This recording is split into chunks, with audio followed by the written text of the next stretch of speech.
നിങ്ങളുടെ ഇഷ്ട പരമ്പരകൾ എക്സ്ക്ലൂസീവായി സൺ നെക്സ്റ്റ് ആപ്പിലൂടെ തികച്ചും ഫ്രീ ആയി ഇപ്പോഴേ ആപ്പ് ഡൗൺലോഡ് ചെയ്യൂ. പക്ഷേ എന്റെ മകന്റെ ഭാര്യ എന്ന നിലയിൽ നിനക്കൊരു നിലയും വിലയുണ്ട്. പോട്ടെ അമ്മ, നമ്മൾ എന്തിനാ ആവശ്യമില്ലാത്ത ഓരോ സംസാരത്തിന് പോകുന്ന? അല്ലെങ്കിലും ആ ആന്റി ഒരു പ്രത്യേക സ്വഭാവക്കാരിയാണെന്ന് എല്ലാവർക്കും നല്ലപോലെ അറിയാം. എന്ന് കരുതി അവര് കാണിക്കുന്നതെല്ലാം നമ്മൾ സഹിക്കണോ? ദേ, ഞാനൊരു കാര്യം പറയാം ഭാമേ. ഒന്നുകിൽ നിനക്ക് അർഹതപ്പെട്ട അംഗീകാരം ജയനിർമ്മല തരണം, അല്ലെങ്കിൽ നിനക്ക് അവള് പ്രതിഫലം തരണം. എനിക്ക് ആന്റി ഒന്നും തരണ്ട അമ്മ.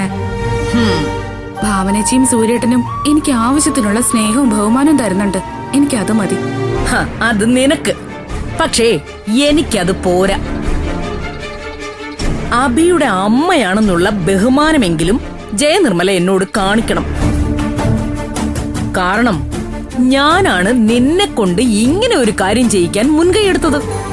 പക്ഷേ ബഹുമാനം നമ്മളെ ചോദിച്ചു വാങ്ങാൻ പറ്റില്ലല്ലോ. സ്വയം അത് തരേണ്ടതല്ലേ? ഇവിടെ ജയനിർമ്മല സ്വയം തോന്നി തന്നത് എന്താണെന്ന് അറിയാവോ?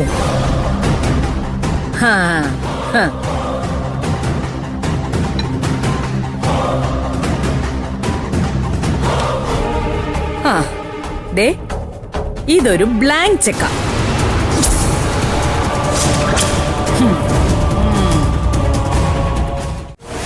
ഇത് നീ ഭാവനയ്ക്ക് വേണ്ടി ചെയ്യാൻ പോകുന്ന ത്യാഗത്തിനുള്ള പ്രതിഫലം.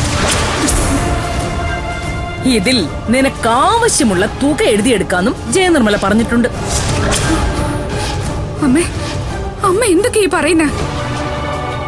എനിക്കുള്ള പ്രതിഫലമാണെന്നോ? അതെ. അമ്മേ, അമ്മ എന്തിനാ ഈ ചെക്ക് മേടിക്കാൻ പോയത്?